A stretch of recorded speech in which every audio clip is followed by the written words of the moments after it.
Hello दोस्तों, कैसे हैं आप सभी। मैं पंकज चौधरी फ्यूचर क्लासेज में आप सभी का स्वागत करता हूं। दोस्तों, कल हमने हिंदी की फर्स्ट क्लास को देखा था और हमने उसमें जाना था, सीखा था कि हिंदी जो है, हिंदी किस शब्द से बना है और हिंदी किस भाषा से लिया गया है। उसके बाद हमने कल जाना था कि हिंदी शब्द का सर्वप्रथम प्रयोग हिंदी भाषा के लिए किसने किया था, और हमने जाना था कि हिंदवी शब्द का प्रयोग सबसे पहले किसने किया था और ऐंदवी शब्द का सर्वप्रथम प्रयोग किसने किया था। उसके बाद नेक्स्ट जो हमारी आज क्लास चलेगी उसमें हम जानेंगे कि हिंदी दिवस, विश्व हिंदी दिवस और अंतर्राष्ट्रीय मातृभाषा दिवस ये फर्स्ट क्लास में हो चुके थे। जिस किसी ने उस क्लास को नहीं देखा है तो वो उसमें देख लेना। आज हमारी सेकंड क्लास और इसमें देखते हैं अब हमारा है अंग्रेजी। अंग्रेजी जो भाषा है ये दुनिया की एक अंतर्राष्ट्रीय भाषा मानी जाती है। दुनिया की अंतर्राष्ट्रीय भाषाओं में अंग्रेजी शुमार होती है क्योंकि प्रत्येक देश में अंग्रेजी बोली जाती है। अंग्रेजी एक ऐसी भाषा है जहां हम कहीं भी किसी से मिले तो हम इंग्लिश टू इंग्लिश बात कर सकते हैं, तो इसीलिए अंग्रेजी दुनिया की अंतर्राष्ट्रीय भाषाओं में मानी जाती है। तो विद्यार्थियों, हम देखते हैं कि एक होता है हमारा एथनोलॉग। एथनोलॉग, ये एथनोलॉग होता क्या है? एथनोलॉग जो होता है इसकी स्थापना 1951 में हुई। और इसकी स्थापना क्यों हुई, इसका कारण क्या था? जो विश्व में भाषाएं बोली जाती हैं, अनेकों भाषाएं हैं, तो उनका वार्षिक डेटाबेस प्रस्तुत करने के लिए एथनोलॉग एक संस्करण है। इस एथनोलॉग के माध्यम से ही वार्षिक डेटा प्रस्तुत किया जाता है। वार्षिक डेटा प्रस्तुत, इसकी स्थापना की अगर हम बात करें तो एथनोलॉग की जो स्थापना है, मैं कहूँ इसमें लिखे देता हूँ स्थापना, तो स्थापना हुई थी 1951 को। अगर आपसे क्वेश्चन पूछता है कि एथनोलॉग की स्थापना कब हुई, तो एथनोलॉग की स्थापना 1951 को हुई। एथनोलॉग का काम क्या होता है? तो भाषाओं का वार्षिक डेटा प्रस्तुत करने के लिए एथनोलॉग का काम किया जाता है। एथनोलॉग के 22वें संस्करण के अनुसार, मित्रों 22वां संस्करण, तो 22वें संस्करण के अनुसार जो विश्व में सबसे पहले स्थान पर जो भाषा बोली जाती है वो कौन सी बोली जाती है? तो सबसे पहले स्थान पर और दूसरे स्थान पर और तीसरे स्थान पर, तो प्रथम स्थान पर हम जानते हैं, तो प्रथम स्थान पर अंग्रेजी बोली जाती है मित्रों, अंग्रेजी। द्वितीय स्थान पर मैडरिन अर्थात मैं कहूं मदारिन भाषा, और इसी मदारिन का जो अन्य नाम है वो है चीनी भाषा। मैडरिन भाषा कहीं कहीं मिलती है, कहीं मदारिन भाषा लिखी मिलती है और कहीं चीनी भाषा। और तीसरे नंबर पर जो है वो है हमारी हिंदी। तीसरे नंबर पर हिंदी। तो विश्व में जो 22वां संस्करण भाषा का जो प्रस्तुत करता है डेटा, उसमें अंग्रेजी को प्रथम स्थान दिया गया है और मदारिन भाषा अब दूसरे स्थान पर है और तीसरे स्थान पर है हमारी हिंदी भाषा। तो इसको कितने लोगों के द्वारा लगभग बोला जाता है? तो अंग्रेजी भाषा को 1.12 अरब लोगों के द्वारा बोला जाता है और 1.10 अरब इतने लोगों के द्वारा मदारिन, विश्व में जो डाटा है वो यही है, और लगभग 70 करोड़ लोग हिंदी को बोलते हैं। तो हिंदी तृतीय स्थान पर आती है, तो प्रथम स्थान और द्वितीय स्थान और तृतीय स्थान, तो प्रथम स्थान, द्वितीय स्थान और तृतीय स्थान। तो हिंदी मित्रों कौन से स्थान पर आती है विश्व में?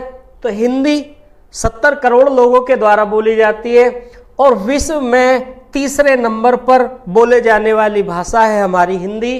प्रथम पर है अंग्रेजी। लेकिन 21वें संस्करण की अगर हम बात करें, 21वें संस्करण। तो 21वें संस्करण के अनुसार पहले स्थान पर विश्व में मदारिन भाषा बोली जाती थी, दूसरे स्थान पर स्पेनिश भाषा बोली जाती थी और तीसरे स्थान पर अंग्रेजी भाषा बोली जाती थी। लेकिन वार्षिक डेटा प्रस्तुत करने का काम एथनोलॉग, तो इसके 22वें संस्करण के अनुसार ये डिटेल है, 21वें संस्करण के अनुसार डिटेल नहीं है। ये बदलाव होते रहते हैं, एथनोलॉग इनको डाटाबेस प्रस्तुत करता रहता है। नेक्स्ट है, हम पढ़ेंगे हिंदी भाषा एवं व्याकरण का सामान्य परिचय। सामान्य परिचय दोस्तों, इसमें व्याकरण का सामान्य परिचय और हिंदी भाषा, ये दो टॉपिक यहां से बनते हैं। तो सबसे पहला टॉपिक जो हम लेंगे वो सबसे पहला टॉपिक है हमारा हिंदी भाषा। तो हमने कल भी इस हिंदी भाषा को ही कंप्लीट किया था। सबसे पहला हम इसको कंप्लीट करेंगे, उसके बाद हम पढ़ेंगे व्याकरण क्या है। और व्याकरण को और हिंदी भाषा को हमें रटना नहीं है, हमें केवल सीखना है। रटना है तो रटने से कामयाबी नहीं मिलती, सीखने से कामयाबी मिलेगी। हम जिस प्रकार सीढ़ी दर सीढ़ी छत तक जाने में एक एक सीढ़ी चढ़ते हैं, बड़ी आसानी से पहुंच जाते हैं, उसी प्रकार हम एक एक कड़ी, एक एक चैप्टर को जोड़ते हुए आगे बढ़ेंगे, क्योंकि पीछे वाले टॉपिक अगले टॉपिक में जुड़ता है। जब आप साथ रहेंगे, पढ़ेंगे, तो आप खुद जान जाएंगे।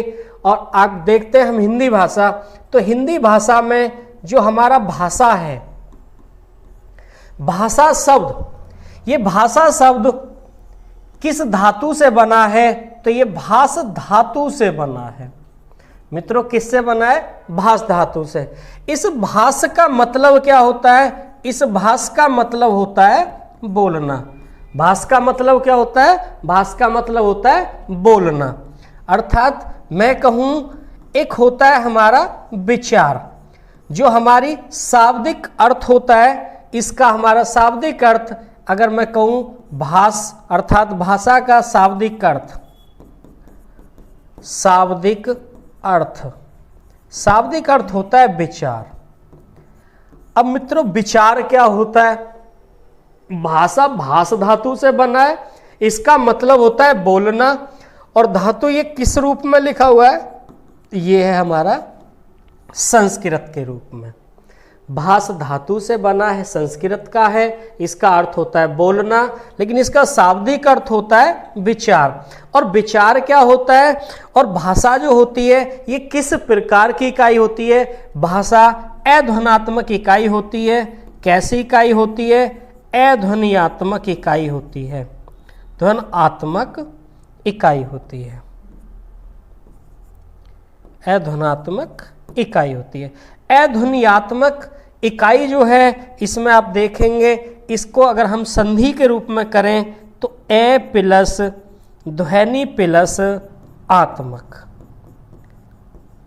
आत्मक, ए का मतलब आप जानते हैं कि ए का मतलब होता है नहीं, और ध्वनि का मतलब होता है आवाज, और आत्मक का मतलब होता है स्वरूप। इसका मतलब है कि जिसमें हमारी क्या ना हो? आवाज ना हो। जिसमें क्या ना हो? आवाज ना हो। और जब आवाज नहीं होगी तो वो हमारा क्या होगा मित्रों? विचार होगा। जिसमें आवाज नहीं होगी वो हमारा विचार होगा। और जब तक हम अपने अंदर से किसी चीज को बाहर नहीं निकालेंगे, वो हमारा जब तक क्या नहीं बनेगा? भाषा नहीं बनेगा। भाषा कब बनेगा? जब हम अपने अंदर से कुछ चीजें बाहर निकाले, हम बोले, तब हमारी क्या बनती है? भाषा बनती है। तो भाषा का जो प्रावधान है, आप देखें, जैसे एक व्यक्ति है तो एक व्यक्ति या मैं कहूं एक से अधिक, एक से अधिक। इधर भी हम लिखें, एक लिखें, हो सकता है एक से अधिक हो।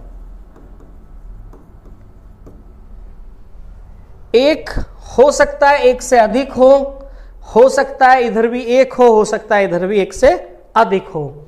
तो आप देखें, हो सकता है कि एक व्यक्ति है, इधर भी एक व्यक्ति है।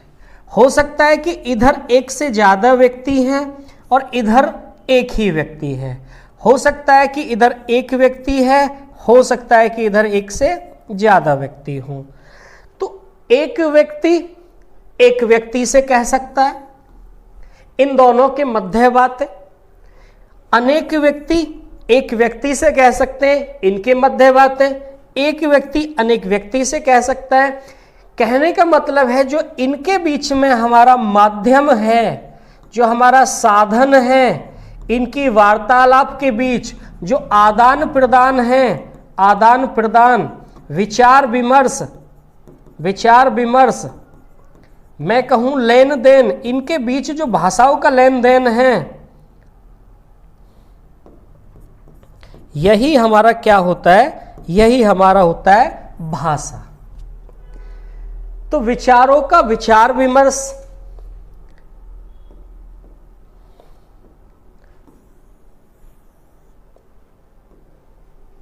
एक या एक से अधिक आपस में जो इनके मध्य या कुछ साधन की व्यवस्था होती है, मैं कहूं इनके मध्य में साधन या मैं कहूं माध्यम, जिस माध्यम या जिस साधन के द्वारा इनके बीच में वार्तालाप होती है, वही साधन माध्यम इनके मध्य में कहलाता है भाषा। क्योंकि इनके आदान प्रदान, विचार विमर्श, लेन देन, विचारों का यहां परिभाषा का रूप हम लिखें तो हम लिखेंगे विचारों का, क्योंकि इनके मध्य क्या चीज है, इनके मध्य है विचारों का आदान प्रदान। तो विचारों का आदान प्रदान, आदान प्रदान, विनिमय, मैं कहूं लेन देन, विचारों का आदान प्रदान, विनिमय, लेन देन, विचार विमर्श, विचार विमर्श,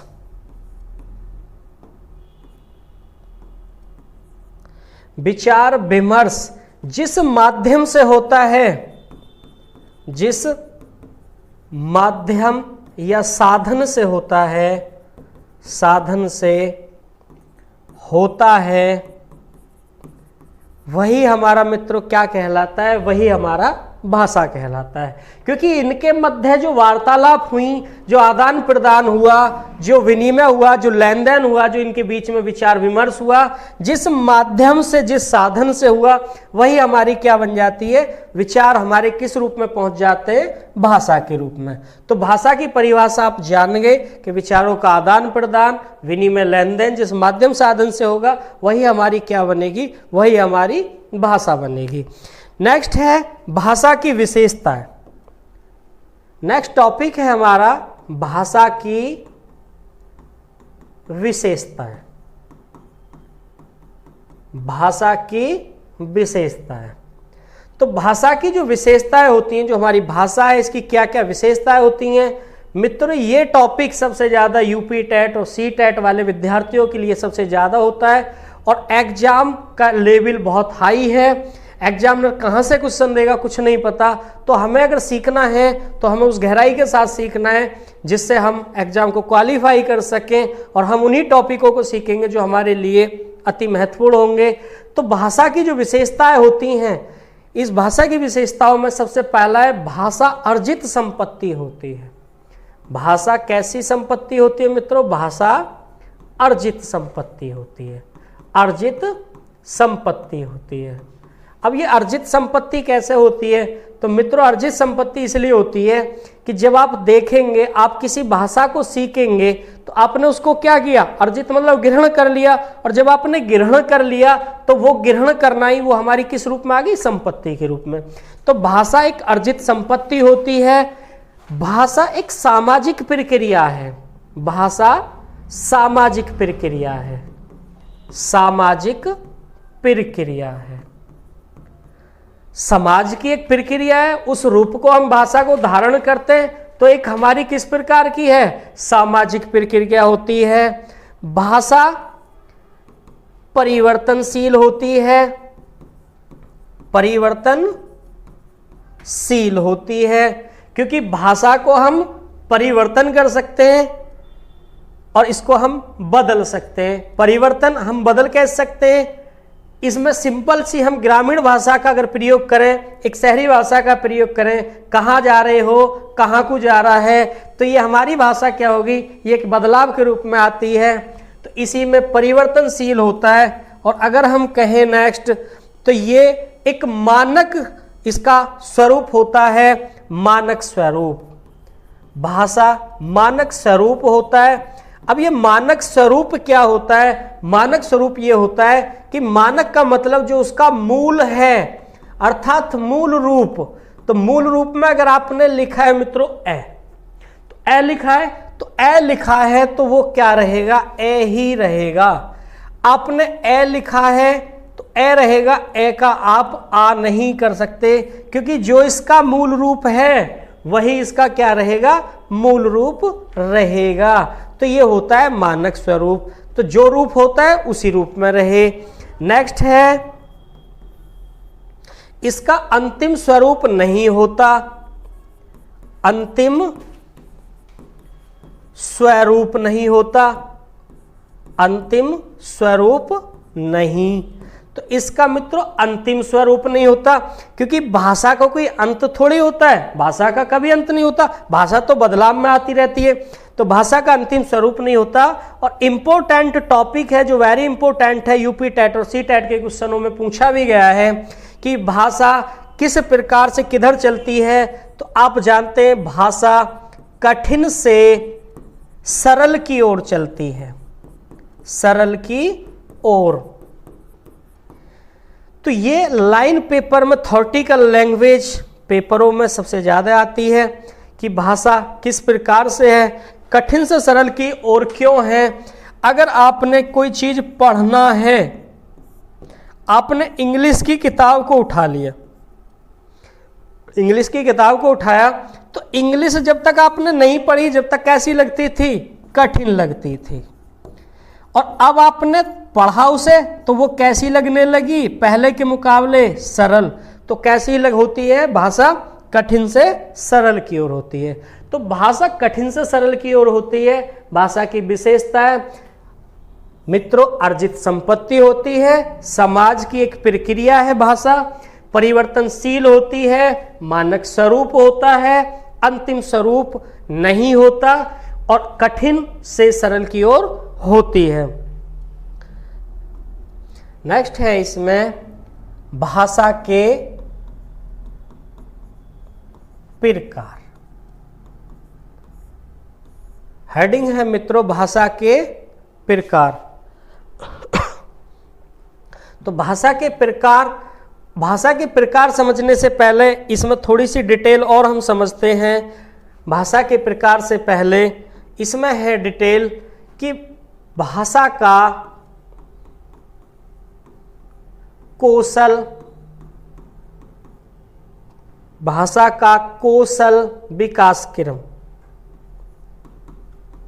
कौशल विकास क्रम, भाषा का कौशल विकास क्रम। ये भी टेट सुपर टेट में अति महत्वपूर्ण क्वेश्चन है। भाषा का कौशल विकास क्रम क्या होता है, तो इसमें भी यहाँ जानेंगे। तो इसका जो विकास क्रम है, इसमें एक ट्रिक आती है जो आपने सुना होगा, सुवोपली, सुवोपली, ये एक ट्रिक है इसकी। तो इसमें सबसे पहला जो क्रम होता है वो होता है हमारा सुनना, फिर होता है बोलना, फिर होता है पढ़ना और फिर होता है लिखना।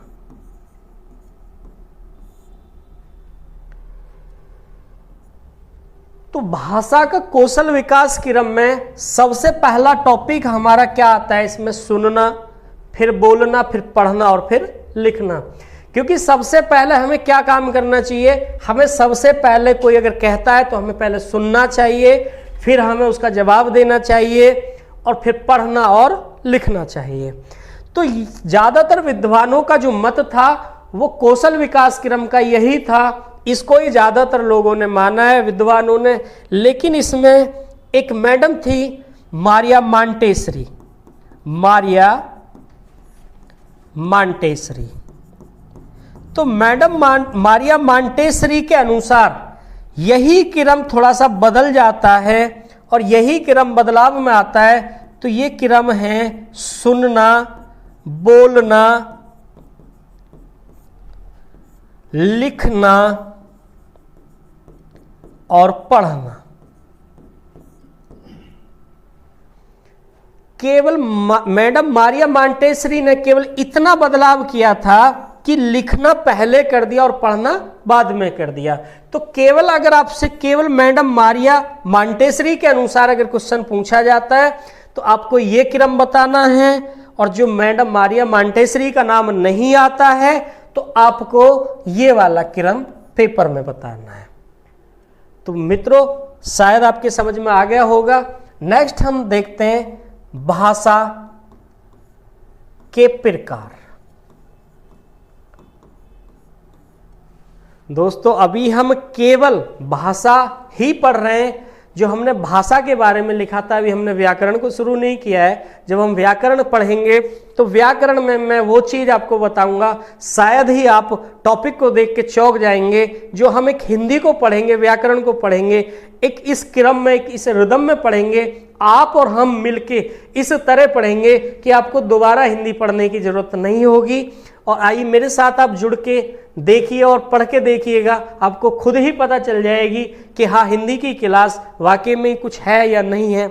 तो भाषा के प्रकार, तो भाषा के प्रकार में 3 प्रकार और 2 प्रकार, 2/3। तो मुख्य प्रकार तो 2 होते हैं मित्रों, लेकिन वैसे भाषा के प्रकार डायरेक्ट पूछता है तो 3 होते हैं, लेकिन मुख्य की बात करें तो 2। इसमें पहला प्रकार है हमारा मौखिक भाषा, मौखिक भाषा। दूसरा प्रकार है हमारा लिखित भाषा, लिखित भाषा। तीसरा प्रकार है हमारा सांकेतिक भाषा। मौखिक भाषा, लिखित भाषा और सांकेतिक भाषा, ये 3 भाषाएं होती हैं। अब क्वेश्चन यहां से ये पूछता है कि मौखिक भाषा क्या होती है, लिखित भाषा क्या होती है, सांकेतिक भाषा क्या होती है। तो आप मुझे ये बताइए कि जो हम जब रास्ते में चलते हैं तो हमें इस तरह के एरो मिलते हैं। तो एरो तो लिखित रूप भी है, देखें तो ये कैसा रूप है, लिखित है, लेकिन मित्रों ये लिखित रूप नहीं है, ये एक संकेत करने का रूप है, ये लिखित रूप में नहीं आती।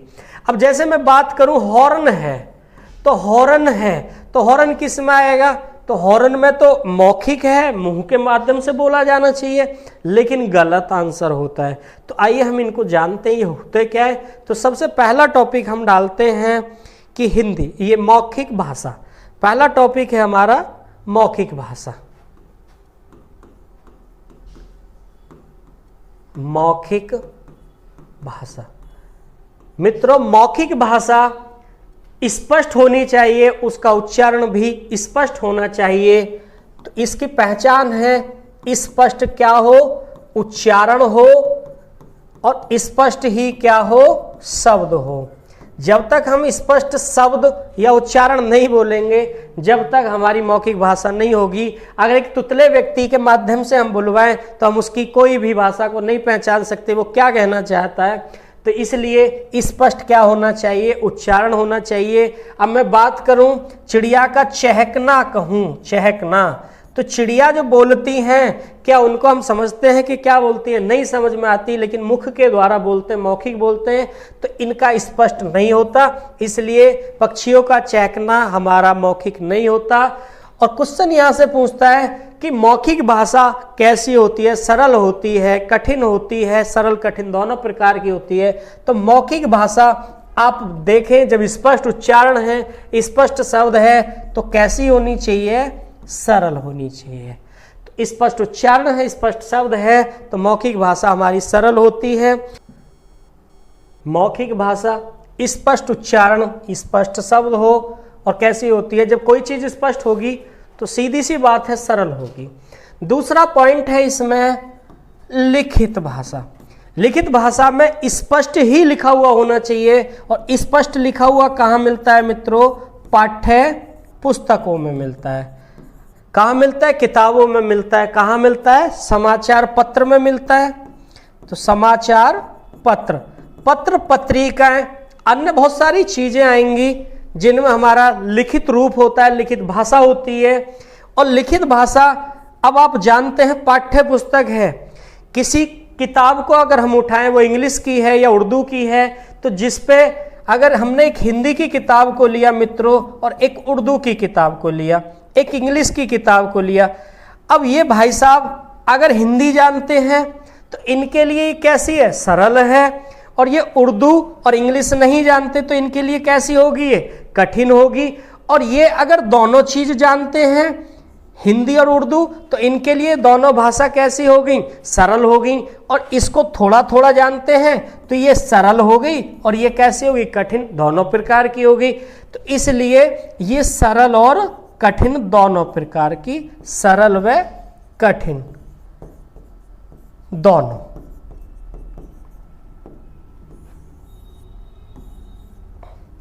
लिखित भाषा सरल व कठिन दोनों प्रकार की होती है, मौखिक भाषा केवल सरल होती है। और इसमें तीसरा पॉइंट था हमारा सांकेतिक भाषा। सांकेतिक भाषा। अब सांकेतिक भाषा का सबसे इंपॉर्टेंट क्वेश्चन है कि सांकेतिक भाषा में क्या होते हैं? केवल दोस्तों संकेत होते हैं। अब संकेत की अगर मैं बात करूं तो संकेत तो आप और हम जो आपस में करेंगे तो खुद ही समझ सकते हैं, लेकिन अगर आप यहां चेक करें, ये है और यहां आपके सामने इस तरह का एरो है और आपके सामने इस तरह की पट्टी बनी हुई है, तो आप समझेंगे कि ये लिखित रूप तो है, लेकिन ये लिखित रूप भले हो, लेकिन ये एक किस प्रकार का है? ये एक संकेत है। तो इस प्रकार के जो चिन्ह होंगे वो हमारे किस में जाएंगे? वो हमारे सांकेतिक रूप में जाएंगे। अगर मैं बात करूं हॉर्न, मैं बात करूं हॉर्न बजाना, तो हॉर्न बजाना किस में जाएगा मित्रों? मौखिक रूप है, लेकिन हॉर्न बजाना स्पष्ट नहीं उच्चारण देता, ना स्पष्ट शब्द बताता है, तो स्पष्ट नहीं हुआ तो क्या हुआ? संकेत हुआ। और संकेत का मतलब है, संकेत का मतलब होता है कि स्पष्ट ना होना, और जब तक कोई चीज स्पष्ट नहीं होगी तो वो किस में जाएगी? संकेत में जाएगी। चिड़िया का चहकना अगर मैं बात करूं, चिड़िया का या पक्षियों का चहकना, तो वो भी स्पष्ट नहीं बताते, तो वो भी किस में जाते हैं? सांकेतिक रूप में। तो ये सांकेतिक रूप कैसा होता है? ये हमारा होता है कठिन। तो अगर आपसे क्वेश्चन करता है कि सबसे कठिन भाषा कौन सी है, तो सांकेतिक भाषा है। और सबसे सरल भाषा कौन सी है? मौखिक भाषा है। और सबसे सरल और कठिन दोनों प्रकार की वो लिखित भाषा है। लेकिन मित्रों कठिन ये और क्यों होती है, इसके बारे में आपको बता देता हूं। अगर मैं लिखूं ताली बजाना, या मैं कहूं सीटी बजाना, अब सीटी बजाना या तो सीटी बजाने वाला जान सकता है उसका संकेत, या जिसके लिए सीटी बजी है वो समझ सकता है। ऐसे ही ताली बजाने की बात करूं तो ताली बजाने में आप जानते हैं, हो सकता है भजन हो रहा हो तो आप बैठे बैठे ताली बजाएं, हो सकता है कि आप किसी खुशी में हो तो वहां ताली बजा बैठें, हो सकता है कि मित्र से वार्तालाप हुई हो और मित्र से कह दिया हो भी मैं तेरे घर आऊंगा, तो तेरे घर आने पे मैं आवाज दूंगा तो तेरे पापा डांटेंगे, इसलिए मैं जंगले पे आके ताली बजाऊंगा, तो ताली बजाने से तू घर से बाहर निकल जाना। तो ताली बजाने का मतलब घर का तो कोई समझेगा नहीं, लेकिन ताली बजाने का मतलब जिसके लिए संकेत किया गया, जिससे वार्तालाप हुई, वो उस ताली का संकेत समझेगा। बाकी ताली तो अलग अलग जगह बज रही थी, बज क्या रही थी? ताली। तो ताली बजने का मतलब एक निश्चित तो स्थान नहीं हुआ किस कारण बजी, तो इसलिए जिसमें स्पष्ट कुछ ना हो वो हमारी क्या बन जाती है मित्रों? कठिन बन जाती है। और आगे की जो हमारी है वो भाषा जो है, भाषा का हम पढ़ेंगे कल की क्लास में, ऐतिहासिक विकास क्रम, संवैधानिक रूप उसका, और हम पढ़ेंगे उसका संवैधानिक, ऐतिहासिक और भौगोलिक, उस रूप को हम कल पढ़ेंगे। यहाँ तक की क्लास को यहीं विराम देते हैं मित्रों, और कल नेक्स्ट फिर मिलते हैं। Bye bye.